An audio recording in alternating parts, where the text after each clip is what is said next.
Graça e paz com todos os irmãos. Hoje nós vamos fazer uma breve meditação no texto de 2 Coríntios, carta 2 Coríntios, do capítulo 5, do versículo 1 até o versículo 10. Sabemos que se for destruída a temporária habitação terrena em que vivemos, temos da parte de Deus um edifício, uma casa eterna nos céus, não construído por mãos humanas. Enquanto isso, gememos, desejando ser revestido da nossa habitação celestial. Porque estando vestidos não seremos encontrados nus. Pois enquanto estamos nessa casa, gememos e nos angustiando. Porque não queremos ser despidos, mas revestidos da nossa habitação celestial, para que aquilo que é mortal seja absorvido pela vida. Foi Deus quem nos preparou para este propósito, dando-nos o Espírito como garantia do que está por vir. Portanto, temos sempre confiança e sabemos que enquanto estamos no corpo, estamos longe do Senhor, porque vivemos por fé e não pelo que vemos. Temos, pois, confiança e preferimos estar ausente no corpo e habitar com o Senhor. Por isso temos o propósito de lhe agradar, quer estejamos no corpo, quer o deixemos. Pois todos nós devemos comparecer perante o tribunal de Cristo, para que cada um receba de acordo com as obras praticadas por meio do corpo, quer sejam boas, quer sejam más. Vamos fazer uma breve oração. Senhor, te damos graças porque o Senhor é soberano sobre tudo e sobre todos, ó Pai. O Senhor tem sustentado o universo em suas mãos, ó Deus, e Ele segue as suas leis, porque o Senhor é Deus e não há um Deus que se compare a Ti, ó Pai. Queremos te dar graça porque o Senhor tem sustentado a Tua igreja, Pai, o Senhor tem sustentado o Teu povo, mesmo em meio às dificuldades que muitos têm passado, ó Pai, o mundo tem sofrido. O Senhor, ó Deus, é soberano. Olha e cuida da Tua igreja. Olha e cuida do Teu povo. E nessa noite, ó Deus, queremos Te pedir que o Teu Espírito Santo, ó Pai, esteja nos guiando através da Tua palavra, Pai, para que possamos compreender e entender aquilo que o Senhor tem para falar conosco. Nesse momento difícil, ó Deus, que a Tua palavra venha de encontro aos nossos corações e fale aquilo que precisamos ouvir, ó Deus, e não aquilo que queremos. Que o Teu Espírito Santo, ó Deus, trabalhe a palavra em nosso coração e que nós possamos Te adorar e Te louvar sempre. É o que eu Te peço nessa noite, em nome de Jesus. Amém. Nós vamos falar um pouquinho sobre essa carta. Na última pregação, eu trouxe, falamos sobre 2 Coríntios, capítulo 4, e alguns versículos, e eles estão interligados, o tema está interligado, mas vamos fazer, de certa forma, uma continuação da última mensagem, da última pregação. Essa carta ela foi escrita aos irmãos de Corinto, né, pelo apóstolo Paulo, entre 56 e 57 depois de Cristo. Paulo estava na Macedônia, né, quando escreveu essa carta, na sua terceira viagem missionária. E Paulo estava enfrentando alguns problemas, algumas dificuldades que estavam acontecendo na igreja. E ele escreve essa carta justamente para responder algumas coisas que estavam acontecendo, inclusive acusações contra Paulo. Né, como nós vemos um pouco para frente, no capítulo 10, Paulo era acusado de ser valente quando estava ausente da igreja, e quando estava perto da igreja ele foi acusado de ser covarde, e outras acusações também, e principalmente a acusação que algumas pessoas estavam fazendo contra Paulo era que se Paulo tinha Cristo, se Paulo era um apóstolo de Cristo, um apóstolo de Deus, por que Paulo sofria tanto? Por que tinha uma vida tão sofrida? E é justamente isso que Paulo vem tratando nessa carta. Né? Esse é um dos contextos da carta. E é sobre isso que nós vamos falar um pouquinho. Eu queria até deixar como tema dessa mensagem: não há motivos para desânimo. Esse é o tema que nós falaremos hoje à noite. Olhando para o texto, quando Paulo se refere, Paulo vai se defender de todas as acusações feitas a ele. Essas acusações que Paulo sofria, né, para alguém que tinha Deus, para alguém que tinha Cristo. Por que Paulo estava sofrendo tanto? Por que Paulo passava por tantas dificuldades.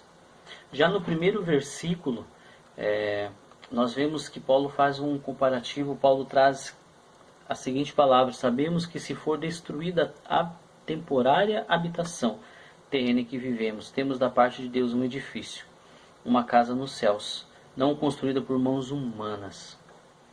Nesse versículo, o que Paulo está querendo dizer? Ele está se referindo ao corpo físico, ao nosso corpo físico. Essa habitação terrena que Paulo se refere, ele está se referindo ao nosso corpo físico, sujeito a ser destruída pelo passar dos anos, ser castigada por doenças, por pestes e por todo tipo de agressão que o corpo humano é capaz de sofrer. No entanto, o apóstolo Paulo afirma que temos da parte de Deus um edifício não feito por mãos humanas. Quando Paulo diz que fala sobre um edifício não feito por mãos humanas, Paulo faz referência a um corpo glorificado que todo crente salvo em Jesus irá receber, como nós bem sabemos. Para Paulo, oferecer o seu corpo em favor do Evangelho é um privilégio. Paulo também diz que esse sofrimento é passageiro. Na mensagem anterior, do capítulo 4, versículo 17, ele diz que porque a nossa leve e momentânea tribulação produz para nós um eterno peso de glória acima de toda comparação. Imagine se para Paulo era uma leve e momentânea tribulação, tudo que ele estava passando, tudo que ele passou, chicotadas, xingamentos, expulsão, apedrejamentos e todas as coisas que ele foi acometido na época, estava sendo, era cometido e mais para frente foi ainda muitas vezes, era uma leve e momentânea tribulação. Porque Paulo ele faz um comparativo, é interessante e nós repararmos isso nessa carta, que Paulo ele sempre faz um comparativo entre o eterno e o terreno. Ele olha para a situação presente que está vivendo e contempla a situação futura que ele irá encontrar, e isso dá força para Paulo, isso incentiva Paulo a prosseguir a caminhada, a prosseguir a sua caminhada na fé. Paulo ele ansiava ele não somente ansiava, mas ele cria e pregava a ressurreição. Quando ele diz que geme, que a criação, porque estamos, enquanto isso gememos, desejando ser revestido de nossa habitação celestial, enquanto se frustrava com as suas limitações da vida, com o pecado, com as fraquezas, com a corrupção humana. Esse é um gemer para Paulo. Ele diz que enquanto isso gememos, desejando ser revestido, querendo ser revestido, buscando ser revestido. Em Romanos 8, do 22 ao 23, Paulo diz assim, porque sabemos que toda a criação a um só tempo geme e suporta a angústia até agora.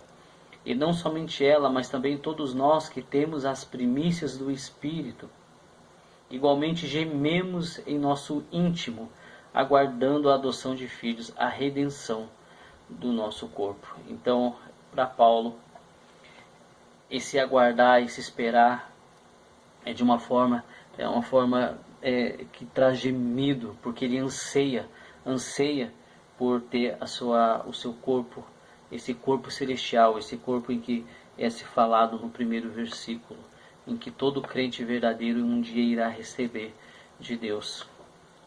Há um desejo ardente de Paulo de receber esse corpo ressurreto. Ele vai dizer, porque estamos vestidos, não seremos encontrados nus. Aqui Paulo faz um chamado para os crentes verdadeiros, aqueles que foram revestidos da justiça de Cristo e que pode ter essa esperança de uma habitação eterna com Deus. Aqueles que não serão encontrados nus, mas aqueles que são revestidos com a justiça de Cristo Jesus. Ele também vai dizer, pois enquanto estamos nessa casa, gememos e nos angustiamos, porque não queremos ser despidos, mas revestidos da nossa habitação celestial. Para que aquilo que é mortal seja absorvido pela vida. E Paulo esclarece, para que não haja um mal entendido que possa dar a entender que deve-se, por exemplo, procurar a morte, né, a fim de alcançar essa promessa. Se nós estamos aqui gemendo, sofrendo, por que então não morrer e ir logo com Cristo? Não. Paulo ele já deixa bem claro, não queremos ser despidos, mas revestidos. Embora nós gememos, embora nós sofremos, nesta vida nós não procuramos a morte. O cristão não procura a morte. O crente verdadeiro mantém a firme esperança de que ela não significa o fim, mas um novo começo para algo muito maior, onde almeja-se o revestimento do corpo, o corpo mortal e corruptível, então um dia será revestido de imortalidade, de incorruptibilidade, e devemos nos apegar a esta esperança. Paulo também diz que foi Deus que nos preparou para este propósito. Todo verdadeiro filho de Deus tem em si a habitação do Espírito Santo como penhor, como garantia de uma nova vida. Essa é a esperança de Paulo.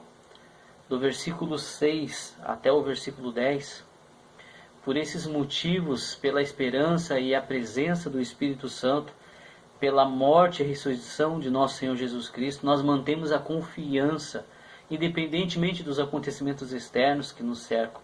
Enquanto estamos neste corpo, estamos de certa forma longe de gozar da plenitude e da presença de Deus. No entanto, nós que somos os crentes, nós que cremos em Cristo, nós que somos chamados, escolhidos pelo Senhor, não vivemos pelos nossos sentidos, mas nós vivemos pela fé, como nos diz.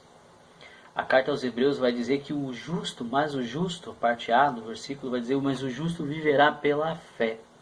Nós não vivemos nos baseando em notícias dos telejornais, não confiamos em lideranças humanas no tocante à salvação, não temos plena confiança, mas temos, plena confiança na obra redentora de Jesus Cristo. E é a fé que nos move em direção a Deus.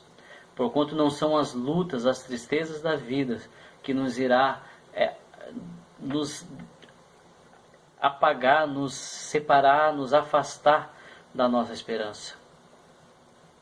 Hebreus também diz que, ora, a fé é a certeza daquilo que esperamos e a prova das coisas que não vemos. O crente vive pela fé. Os servos de Deus vivem pela fé. O povo de Deus vive pela fé. Não é a doença, não é o vírus, não é a morte que vai nos separar do amor de Deus que está em Cristo Jesus. Mas quando a morte chegar, nós não recuamos, pois temos a esperança de estarmos imediatamente com Ele, até o dia em que nos uniremos o nosso corpo ao nosso espírito, ao nosso corpo glorificado, e assim habitaremos com Ele para sempre. Por este motivo, nós temos como propósito agradá-lo, como Paulo diz, tendo o desejo de partir e estar com Cristo, e que é incomparavelmente melhor, muito melhor estar com Cristo. Filipenses capítulo 1, versículo 23.